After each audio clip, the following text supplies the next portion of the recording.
चलिए साथियों, आज हम बात करते हैं अधिवक्ता अधिनियम 1961 के बारे में। डिटेल में डिस्कस करते हैं, क्या है ये? अधिवक्ता अधिनियम 1961 में अधिवक्ताओं से संबंधित नियम और कानून शामिल हैं। अधिनियम का प्रमुख लक्ष्य अधिवक्ताओं के रूप में जाने जाने वाले कानूनी व्यवसायी, प्रैक्टिशनर एवं एकल सिंगल वर्ग का निर्माण करना है। अधिवक्ताओं को भारतीय क्षेत्र के सभी राज्यों में सभी अदालतों और सभी न्यायाधिकरणों यानी ट्रिब्यूनल के समक्ष मुवक्किल यानी क्लाइंट का प्रतिनिधित्व करने की अनुमति है। अधिवक्ता केवल एक राज्य बार काउंसिल में शामिल हो सकते हैं। अधिनियम की धारा 17 सब क्लॉज 4, हालांकि वे दूसरे राज्य बार काउंसिल में जाने के लिए स्वतंत्र हैं। भारतीय बार काउंसिल अधिनियम को अधिवक्ता अधिनियम 1961 द्वारा प्रतिस्थापित रिप्लेस्ड किया गया है। अखिल भारतीय बार समिति ऑल इंडिया बार कमेटी की सिफारिशों को लागू करने के लिए 1961 का अधिवक्ता अधिनियम बनाया गया था, जिसे 1955 में विधि आयोग की 14वीं रिपोर्ट द्वारा समर्थित किया गया था। इस अधिनियम की जो ये अधिनियम था, इस अधिनियम का प्राथमिक लक्ष्य वकीलों की एकल श्रेणी को एकजुट करना और बनाना है, जिसे अधिवक्ताओं के नाम से जाना जाता है। उनका प्रमुख लक्ष्य एक अखिल भारतीय बार काउंसिल और राज्य बार काउंसिल की स्थापना के साथ-साथ बार के लिए एक सामान्य योग्यता को स्थापित करना है। यह एक एडवोकेट के लायबिलिटी और राइट को रेखांकित करता है। अधिवक्ता अधिनियम की प्रकृति, उद्देश्य, महत्वपूर्ण प्रावधानों, संबंधित मामलों और संशोधनों के साथ-साथ अधिनियम के इतिहास के बारे में इस लेख में हम विस्तार से देखते हैं क्या है। अधिवक्ता अधिनियम 1961 का हिस्टोरिकल बैकग्राउंड क्या है, इसको समझना बहुत ज़रूरी है। भारत के कानूनों पेशे को 1961 के अधिवक्ता अधिनियम के तहत प्रबंधित किया गया था, जिसे स्वतंत्रता के बाद संसद द्वारा स्थापित किया गया था। 1947 में स्वतंत्रता के बाद भारतीय न्यायपालिका की देखरेख और नियंत्रण के लिए सरकार द्वारा 1953 में अखिल भारतीय बार समिति की स्थापना की गई थी। अधिवक्ता अधिनियम और भारतीय बार काउंसिल का गठन 1961 में अखिल भारतीय बार समिति द्वारा प्रस्तुत सिफारिश यानी रिकमेंडेशन के परिणाम स्वरूप संसद द्वारा किया गया था। अधिवक्ता अधिनियम 1961 के लागू होने तक कानूनी व्यवसाय अधिनियम 1879 के तहत विभिन्न वर्गों में विभाजित किए ये अलग-अलग विभागों में विभाजित यानी जो अलग-अलग श्रेणियों में विभक्त थे। उन्हें अधिवक्ता, वकील, बैरिस्टर आदि के रूप में क्लासिफ़ाई किया गया था। इस एक्ट के इफ़ेक्ट में आने के बाद कानूनी व्यवसाय के कई वर्गों को समाप्त कर दिया गया और अधिवक्ताओं के इस एक वर्ग में मिला दिया गया। इन अधिवक्ताओं को विशेषज्ञता और अनुभव के लिए उनकी योग्यता के आधार पर वरिष्ठ अधिवक्ताओं, सीनियर एडवोकेट्स और अन्य अनुमंडल अधिवक्ताओं, सब डिवीज़न एडवोकेट्स के रूप में क्लासिफ़ाई किया गया। वरिष्ठ अधिवक्ताओं को सर्वोच्च न्यायालय या उच्च न्यायालय की पुष्टि कन्फर्मेशन के साथ उपाधि दी जाती है। अब हम बात करते हैं अधिवक्ता अधिनियम 1961 के पीछे का विधेयक यानी बिल। अखिल भारतीय बार समिति की सिफारिशों को लागू करने के लिए 1953 में विधेयक का मसौदा ड्राफ्ट तैयार किया गया था। न्यायिक प्रशासन सुधार एवं विधि आयोग के प्रस्तावों के साथ-साथ बार और कानूनी शिक्षा के यानी जो कानूनी शिक्षा से संबंधित सुझावों पर विचार करने के बाद किया गया था। अखिल भारतीय बार समिति और विधि आयोग द्वारा प्रदान की गई सिफारिशों के अनुसार आवश्यक प्रावधानों को शामिल करके कलकत्ता और बॉम्बे के उच्च न्यायालयों में चल रही दोहरी प्रणाली डुअल सिस्टम को मान्यता देने के लिए विधेयक में संशोधन किया गया था। यदि वे किसी भी समय दोहरी व्यवस्था को समाप्त करने का इरादा रखते हैं, तो यह केवल 2 न्यायालयों के लिए मान्य होगा। भारतीय बार काउंसिल अधिनियम 1926 के साथ ही इस विषय पर बने कई अन्य कानून को इस विधेयक द्वारा निरस्त यानी रिपील किया जा सकता है, क्योंकि यह एक व्यापक उपाय है। यह 19 नवंबर 1959 को भारत के असाधारण एक्स्ट्रा ऑर्डिनरी राजपत्र यानी गैजेट के भाग सेकंड के खंड 2 में प्रकाशित हुआ था। अब हम बात करते हैं अधिवक्ता अधिनियम 1961 के पीछे के विधेयक की मुख्य विशेषताएं। विधेयक की प्राथमिक विशेषताएं कुछ इस प्रकार से थी। अखिल भारतीय बार काउंसिल की स्थापना की जानी चाहिए। वकीलों की एक ही श्रेणी होनी चाहिए और इसके द्वारा वकीलों को देश के किसी भी क्षेत्र में, किसी भी उच्च न्यायालय में, साथ ही साथ भारत के उस सर्वोच्च न्यायालय में अभ्यास करने का अधिकार देना चाहिए। अधिवक्ता के रूप में जाने वाले कानूनी व्यवसायों को एकल वर्ग में बार को एक साथ छोड़ना चाहिए।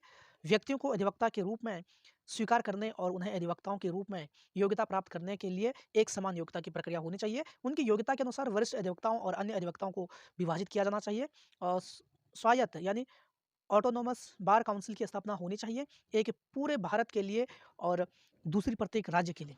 अब हम बात करते हैं कि भारत में अधिवक्ता अधिनियम 1961 का कार्यान्वयन यानी इम्प्लीमेंटेशन।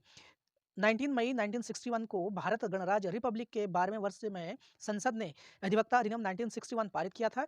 इस अधिनियम में कुल 60 धाराएँ हैं, यानी 60 सेक्शन हैं जो कि 7 चैप्टर में डिवाइड हैं। एडवोकेट एक्ट 1961 सेंट्रल गवर्नमेंट द्वारा लागू किया गया था। यह एक्ट जम्मू एंड कश्मीर राज्य को छोड़कर पूरे भारत में लागू था। अब तो खैर जम्मू कश्मीर में भी होगा और परिणाम स्वरूप भारतीय कानूनी पेशे में बहुत सारे परिवर्तन हुए। इसका लक्ष्य पूरे भारत में कानूनी पेशे की वैधता और उपयोगिता यूटिलिटी स्थापित करना था। इस अधिनियम की प्रस्तावना के अनुसार यह अधिनियम कानूनी व्यवसायों से संबंधित कानून में संशोधन यानी अमेंडमेंट करता है और उन्हें एकीकृत यूनिफाई करता है। अधिनियम का प्राथमिक लक्ष्य कानूनी पेशों में एकरूपता यूनिफॉर्मिटी को बढ़ाना यानी यूनिफॉर्मिटी को बढ़ावा देना था, जिसमें अधिवक्ताओं के लिए शैक्षिक योग्यता में एकरूपता, राज्य स्तरीय बार काउंसिल के लिए पंजीकरण, रजिस्ट्रेशंस प्रक्रिया में नामांकन, इनरोलमेंट पर लगाए गए प्रतिबंधों को यानी जो लगाई गई जो रिस्ट्रिक्शंस में कानूनी व्यवसायों की अयोग्यता आदि में एकरूपता शामिल है। अब हम बात करते हैं अधिवक्ता अधिनियम 1961 की विशेषताएं क्या हैं। अधिवक्ता अधिनियम 1961 की विशेषताएं, इसमें अखिल भारतीय बार समिति और राज्य बार काउंसिल की स्थापना की और उनके गठन का मार्ग प्रशस्त यानी पेव्ड किया। भले ही अधिवक्ताओं को एक राज्य से दूसरे राज्य में स्थानांतरित ट्रांसफर किया जा सकता है, अधिवक्ताओं को एक से अधिक राज्य बार काउंसिल में नामांकन करने की अनुमति नहीं है। बार काउंसिल को स्वशासन सेल्फ गवर्निंग का अधिकार दिया गया है।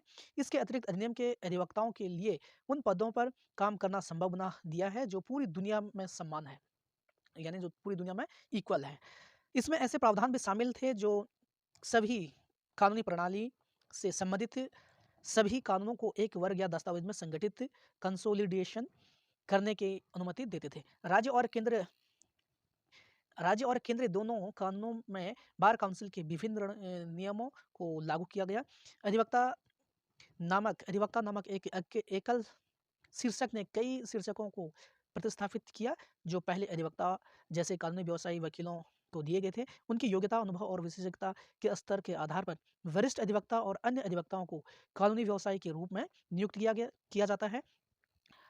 अधिवक्ता जो है अधिनियम मुख्य रूप से कानूनी पेशे के लिए मौजूदा कानूनों को और सेकेंड फिर बात करते हैं बार काउंसिल को एक स्वायत्त निकाय पर नियंत्रण दिया गया था, जिससे कुछ कर्तव्य सौंपे गए थे। यह देखा जाता है कि कि बार काउंसिल अंतर्राष्ट्रीय बार संगठन सहित कई अंतर्राष्ट्रीय संगठनों का सदस्य है। बार काउंसिल मुकदमेबाजी लिटिगेशंस के माध्यम से चल और अचल संपत्ति दोनों को हासिल करने की क्षमता के साथ एक मान्यता प्राप्त कानूनी इकाई है। इसके अतिरिक्त कई राज्य बार काउंसिल हैं जो अखिल भारतीय बार काउंसिल के नियंत्रण में है। उनके पास अखिल भारतीय बार काउंसिल के समान जिम्मेदारियां भी हैं, लेकिन वे केवल अपने विशेष राज्यों की देखभाल करते हैं। बार काउंसिल को एक स्वायत्त संस्था दी गई थी जिसे ये जिम्मेदारियां सौंपी गई थी। अधिनियम के अनुसार प्रत्येक राज्य में राज्य बार काउंसिल का अस्तित्व होना चाहिए। अब हम बात करते हैं जो अधिवक्ता अधिनियम 1961 के तहत परिभाषाएं क्या हैं। अधिवक्ता अधिनियम की धारा 2 सब क्लॉज ए सबसेक्शन ए के तहत अधिवक्ता शब्द की चर्चा की गई है। एक व्यक्ति जिसने इस अधिनियम द्वारा बनाए गए किसी भी रोल पर पंजीकरण कराया है वह एक अधिवक्ता है। इस अधिनियम के लागू होने से पहले कानूनी पेशेवरों के विभिन्न वर्गीकरण थे, जिन्हें प्लीडर और अधिवक्ता के रूप में जाना जाता है। नियत अपॉइंटेड दिन, नियत दिन शब्द की चर्चा अधिनियम की धारा 2 sub clause 1 sub clause B के तहत की गई है। नियत दिन शब्द उस दिन को संदर्भित करता है जिस दिन प्रावधान प्रभाव यानी इफेक्ट में हुए थे। अधिवक्ता अधिनियम 1961 के तहत परिभाषाएं ये हमने रीड कर लिया। फिर तीसरा इसमें हम बात करते हैं भारतीय बार काउंसिल की। बार काउंसिल शब्द अधिनियम का सेक्शन 2 सब क्लॉज 1 के अंतर्गत आता है। इसमें की धारा 4 उन क्षेत्रों के लिए बार काउंसिल की स्थापना करती है जिन पर अधिनियम लागू होता है। विधि स्नातक यानी ग्रेजुएट, अधिनियम की धारा 2 सब क्लॉज 1 के तहत विधि स्नातक शब्द पर चर्चा की गई है। एक व्यक्ति जो विधि स्नातक है यानी लॉ में ग्रेजुएशन है तब संदर्भित किया जाता है यदि उन्होंने भारतीय कानून द्वारा मान्यता प्राप्त किसी विश्वविद्यालय से कानून में यानी लॉ में ग्रेजुएशन की डिग्री पूरी की हो। कानूनी व्यवसाय शब्द कानूनी व्यवसाय अधिनियम की धारा जो है 2 सब क्लॉज 1 सब क्लॉज 1 के अंतर्गत आता है। एक कानूनी व्यवसायी वह व्यक्ति होता है जो किसी भी उच्च न्यायालय में एक अधिवक्ता या वकील होता है, साथ ही एक मुख्तार या कर एजेंट भी होता है। उच्च न्यायालय शब्द अधिनियम की धारा 2 सब क्लॉज 1 जी के अंतर्गत आता है। Section 34 sub clause 1 section 34 sub clause A साथ ही साथ सेक्शन 42 और 43 को छोड़कर उच्च न्यायालय शब्द में न्यायिक आयुक्त, जुडिशियल कमिश्नर की अदालत शामिल नहीं है। राज्य बार काउंसिल के संबंध में उच्च न्यायालय शब्द का अर्थ है क्या है? यदि किसी राज्य के लिए या किसी राज्य और एक या एक से अधिक केंद्र शासित यूनियन टेरिटरी प्रदेशों के लिए राज्य बार काउंसिल की स्थापना की जाती है, तो राज्य के लिए वह उच्च न्यायालय है। यदि दिल्ली के लिए एक बार काउंसिल का गठन किया जाता है, तो दिल्ली उच्च न्यायालय है। रोल अधिनियम की धारा 2 सब क्लॉज 1 के तहत रोल शब्द पर चर्चा की गई है। इस अधिनियम के तहत रोल रिकॉर्ड किया जाता है और बनाए रखा जाता है, और यह अधिवक्ता या कानून व्यवसायिक जो एक अदालत में अभ्यास करते हैं या जो अक्सर अदालत में उपस्थित होते हैं की एक सूची है। रोल जो है राज्य शब्द की चर्चा अधिनियम की धारा 2 सब क्लॉज 1 सब क्लॉज आई के तहत की गई है। राज्य द्वारा एक देश या क्षेत्र है जो एक राजनीतिक समुदाय के रूप में संगठित ऑर्गेनाइज्ड होता है, और इस क्षेत्र के अंतर्गत एक ही राज्य सरकार होती है। केंद्र शासित प्रदेश राज्य के रूप में शामिल नहीं है। अब हम आगे बात करते हैं राज्य रोल। अधिनियम की धारा 2 sub clause 1 sub clause N के तहत राज्य रोल शब्द पर चर्चा की गई है। सेक्शन 17 के अकॉर्डिंग एक स्टेट बार काउंसिल को राज्य रोल को रिकॉर्ड करना और तैयार करना, बनाए रखना चाहिए, जो अधिवक्ताओं की सूची, जो कि क्या है, अधिवक्ताओं की एक सूची है। अब यहाँ पर हम बात करते हैं कि जम्मू और कश्मीर और गोवा, दमन और दीव सहित अन्य सभी केंद्र शासित प्रदेशों को अधिनियम में निहित कंटेंट किसी भी प्रावधान या परिभाषा के आवेदन से छूट प्राप्त, हालांकि यदि उन्हें राज्य या क्षेत्र में लागू करना है तो कानूनों की व्याख्या इंटरप्रिटेट प्रासंगिक कानूनों के संदर्भ के रूप में की जा सकती है। गोवा, दमन और दीव पुनर्गठन अधिनियम 1987 जो 30 मई 1987 को लागू हुआ, जिसके अंतर्गत गोवा अब एक राज्य के रूप में मान्यता प्राप्त है, और यह गोवा के क्षेत्र को, ये गोवा के मायने गोवा में भी ये इन राज्यों में मान्य है। अब हम आगे बात करते हैं अधिवक्ता अधिनियम 1961 के तहत महत्वपूर्ण जो प्रोविजन है वो क्या है, इसको देख लेते हैं। अधिवक्ता अधिनियम 1961 के तहत महत्वपूर्ण प्रावधान, पहला है अधिनियम का लागू होना। सेक्शन फर्स्ट, भारत में अधिवक्ता अधिनियम 1961 राष्ट्रीय स्तर पर प्रभावी है, जिससे अधिनियम की धारा 1 के तहत वर्णित किया गया है। जम्मू और कश्मीर राज्य के साथ साथ गोवा, दमन और दीव के केंद्र शासित प्रदेशों में केंद्र सरकार की ओर से आधिकारिक राजपत्र पर प्रकाशित नोटिस में निर्दिष्ट किए गए दिन से यह अधिनियम लागू होता है। राज्य बार काउंसिल जो है सेक्शन 3, अधिनियम की धारा सेक्शन 3 प्रत्येक राज्य में बार काउंसिल की स्थापना की अनुमति देती है। केंद्र शासित प्रदेश पड़ोसी देशों से जुड़े हुए हैं। दिल्ली और केंद्र शासित प्रदेशों के लिए एक अद्वितीय राज्य, एक जो क्या है अद्वितीय बार काउंसिल है। यह अखिल भारतीय बार समिति की सिफारिशों पर आधारित है। प्रत्येक राज्य बार काउंसिल के लिए संबंधित राज्य बार काउंसिल द्वारा एक अध्यक्ष और उपाध्यक्ष का चुनाव किया जाएगा। भारतीय बार काउंसिल सेक्शन 4 अधिनियम की धारा 4 एक अखिल भारतीय बार काउंसिल की स्थापना की अनुमति देती है। भारत का अटॉर्नी जनरल जो पदेन एक्स ऑफिशियो सदस्य के रूप में कार्य करता है। भारत सरकार जो भारत का सॉलिसिटर जनरल भी पदेन सदस्य के रूप में कार्य करता है, और एक सदस्य जिसे प्रत्येक राज्य बार काउंसिल द्वारा अपने सदस्यों में से चुना जाता है। निकाय बॉडी का गठन करते हैं, निकाय या बॉडी का गठन करते हैं, और अखिल भारतीय बार समिति में एक अध्यक्ष और उपाध्यक्ष होंगे, जिन्हें काउंसिल द्वारा स्थापित प्रक्रियाओं के अनुसार ही चुना जाएगा। फिर हम इसमें बात कर लेते हैं कि जो बार काउंसिल जो एक निगमित निकाय है, सेक्शन 5, कोई भी कॉर्पोरेट निकाय जिसमें भारतीय बार काउंसिल और सभी राज्य बार काउंसिल शामिल हैं, जिनके पास स्थायी उत्तराधिकार परपेचुअल सक्सेशन और उनकी अपनी सामान्य मोहर है, अधिनियम की धारा 5 द्वारा सम्मिलित किया गया है। प्रत्येक बार काउंसिल को अपने नाम पर वास्तविक संपत्ति अर्जित करने और रखने का अधिकार है। यह मुकदमा दायर करने और इसके नाम पर अनुभव करने में सक्षम है। एक बार काउंसिल का अस्तित्व हमेशा बना रहता है, क्योंकि यह स्थायी उत्तराधिकार वाली एक कॉर्पोरेट निकाय है। इसीलिए यह इस तथ्य से अप्रभावित है कि सदस्यों की पदावधि समाप्त हो गई है। नेक्स्ट हम बात करते हैं कि एक अंतर्राष्ट्रीय कानून निकाय में सहायता, सेक्शन 7 सब क्लॉज ए, अधिनियम की धारा 7(a) के अनुसार भारतीय बार काउंसिल को उन संगठनों में शामिल होने की अनुमति है जो अंतर्राष्ट्रीय कानून का प्रतिनिधित्व करते हैं, जैसे कि अंतर्राष्ट्रीय बार संघ एसोसिएशन या अंतर्राष्ट्रीय कानूनी सहायता संघ। उपरोक्त है जो बताए, अंतर्राष्ट्रीय संगठनों को देय राशि का भुगतान करने के लिए भी बार यानी जो भारतीय बार काउंसिल ही जिम्मेदार है, और इसे भी अंतर्राष्ट्रीय कानूनी सम्मेलन, कॉन्फ्रेंस या संगोष्ठी सेमिनार में प्रतिनिधियों को भेजने के लिए पैसे खर्च करने की भी अनुमति देती है।